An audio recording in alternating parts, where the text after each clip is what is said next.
Bonjour à toutes et à tous, à l'écoute d'RFI, Radio France Internationale en direct de Paris, il est 18h.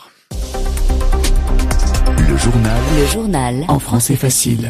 Adrien Delgrange. 16h, temps universel, nous sommes le mercredi 14 mai.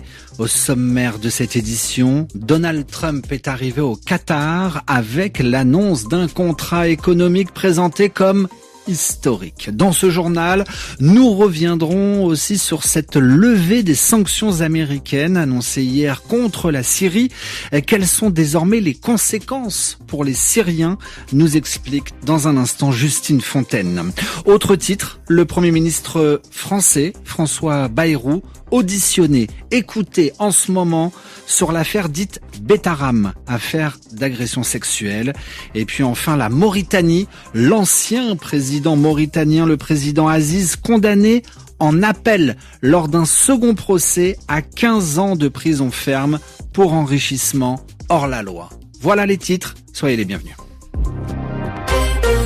Au troisième jour de son déplacement au Moyen-Orient, Donald Trump est arrivé au Qatar. Une arrivée accompagnée d'une annonce fracassante.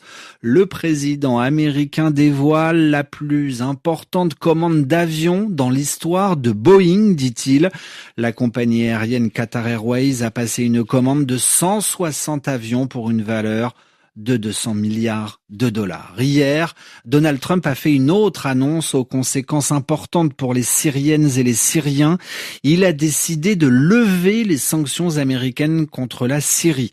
Des manifestations de joie ont eu lieu dans plusieurs villes du pays, comme à Alep ou encore Damas, la capitale.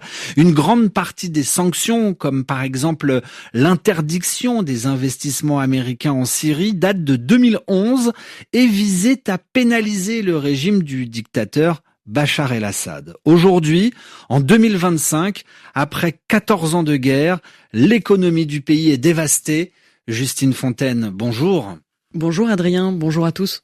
Alors cette levée des sanctions annoncée hier soir par le président américain, vous allez nous l'expliquer, est une étape cruciale pour envisager la reconstruction du pays. Oui, même si la levée effective, réelle, de l'ensemble des sanctions américaines pourrait prendre plusieurs mois, elle devrait tout de même faciliter les transferts d'argent de la diaspora, les Syriens de l'étranger, faciliter aussi les investissements depuis l'étranger et l'aide au développement en général. C'est ce qu'explique Joseph Baout de l'Université américaine de Beyrouth au Liban. Ça va permettre le début, peut-être timidement d'abord, mais ensuite plus fortement, du processus de reconstruction de la Syrie. On estime l'enveloppe de la reconstruction en Syrie à quelque chose autour de 300 milliards de dollars. C'est énorme, c'est gigantesque. C'est un pays qui va pratiquement renaître au niveau économique et financier. L'ONU chiffre même la reconstruction à 400 milliards de dollars. Oui, et il y a un autre effet attendu de la levée des sanctions. La Syrie pourrait accéder à nouveau à des prêts des pays du Golfe ou encore de la Banque mondiale, par exemple. C'est ce qu'ajoute Joseph Daher, universitaire et spécialiste de l'économie syrienne. La Syrie a été réintégrée dans un certain nombre d'institutions monétaires internationales. Donc, effectivement, le gel de ces sanctions permettra plus facilement d'obtenir des prêts, mais il y a tout un certain nombre de défis structurels de l'économie syrienne qui devront faire face. En cause, notamment, la situation politique et sécuritaire encore instable en Syrie, les infrastructures dévastées, détruites par la guerre, les longues coupures d'électricité chaque jour et une industrie anéantie, détruite elle aussi, par une décennie de conflits. À noter aussi, Justine Fontaine, la pauvreté en Syrie qui touche actuellement près de 90% des Syriens. Gaza est également à la une. Les voix s'élèvent contre la politique de Benyamin Netanyahou menée dans ce territoire palestinien. Ce que fait aujourd'hui le gouvernement du Premier ministre israélien est inacceptable. C'est une honte, a déclaré hier soir Emmanuel Macron. Benyamin Netanyahou lui répond. Aujourd'hui, il accuse le président français de se ranger aux côtés d'une organisation terroriste. Aujourd'hui, c'est aussi la chef du gouvernement italien, Giorgia Meloni, qui estime que la situation humanitaire à Gaza est de plus en plus dramatique et injustifiable. Pendant ce temps-là, le massacre continue.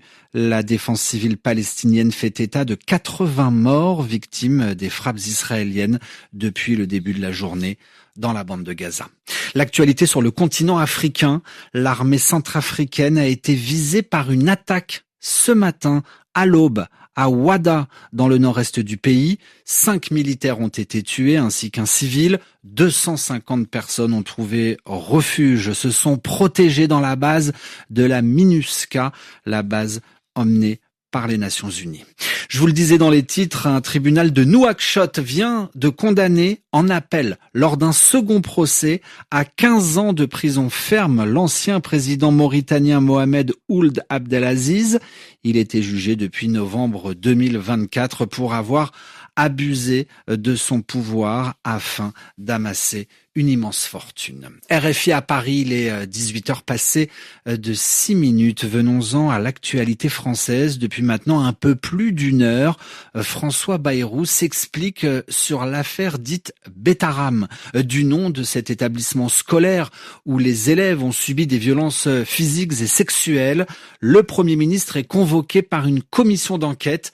Des députés lui posent des questions pour savoir s'il était ou pas au courant. François Bayrou, parmi ses nombreuses phrases, vient de déclarer qu'il a le sentiment que la commission d'enquête à l'Assemblée nationale n'est pas totalement objective. Le journal en français facile. La politique allemande, c'était le premier grand discours devant le Parlement, le Bundestag. Friedrich Merz s'est présenté en tant que chancelier devant les députés allemands. Friedrich Merz a promis de donner à l'Allemagne un rôle plus important sur la scène internationale. RFI Berlin, Pascal Thibault. Friedrich Merz a parlé près d'une heure devant le Bundestag et la majeure partie de son discours a traité de politique étrangère. Le nouveau chancelier voulait mettre par là en avant une priorité centrale pour lui. Il a commencé d'ailleurs par ces dossiers en insistant notamment sur la nécessité de renforcer l'Europe qui attend, je cite, l'Allemagne, en évoquant des initiatives franco-allemandes et en soulignant le nouveau départ dans les relations entre Berlin et Paris. Friedrich Merz a sans surprise affiché son soutien résolu à l'Ukraine. Face à la menace russe, l'Allemagne doit se doter de l'armée conventionnelle la plus forte d'Europe. Et Friedrich Merz a résumé: la force repousse les agresseurs, la faiblesse invite à l'agression. Cette force sur la scène internationale va de pair avec une vigueur économique retrouvée de l'Allemagne en récession et qui est affrontée à une crise de son modèle. Friedrich Merz a affirmé: l'Allemagne peut redevenir une locomotive économique que le monde admire, résumant ensuite les réformes prévues dans le contrat de coalition entre chrétiens et sociodémocrates. Friedrich Merz a promis à ses électeurs impatients, alors que la popularité du nouveau chancelier reste faible: je veux que vous puissiez sentir d'ici l'été que la situation s'améliore. Pascal Thibault, Berlin, RFI. Et enfin, cette décision de justice aux États-Unis. Cela fait 35 ans qu'ils sont derrière les barreaux pour le meurtre de leurs parents. Ils pourraient bientôt sortir de prison. Je vous parle des frères Menendez, à qui Netflix a d'ailleurs récemment consacré une série, un documentaire. Les frères Menendez vont pouvoir déposer une demande de libération. Un juge californien a réduit la durée de leur peine. Marine de la Moissonnière.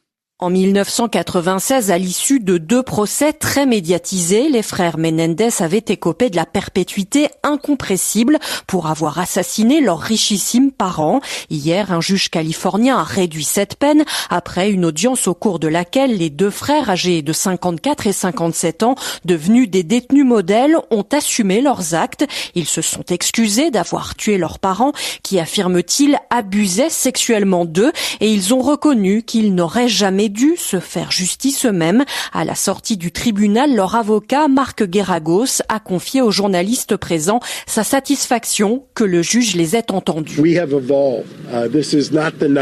Nous avons évolué, nous ne sommes plus dans les années 90.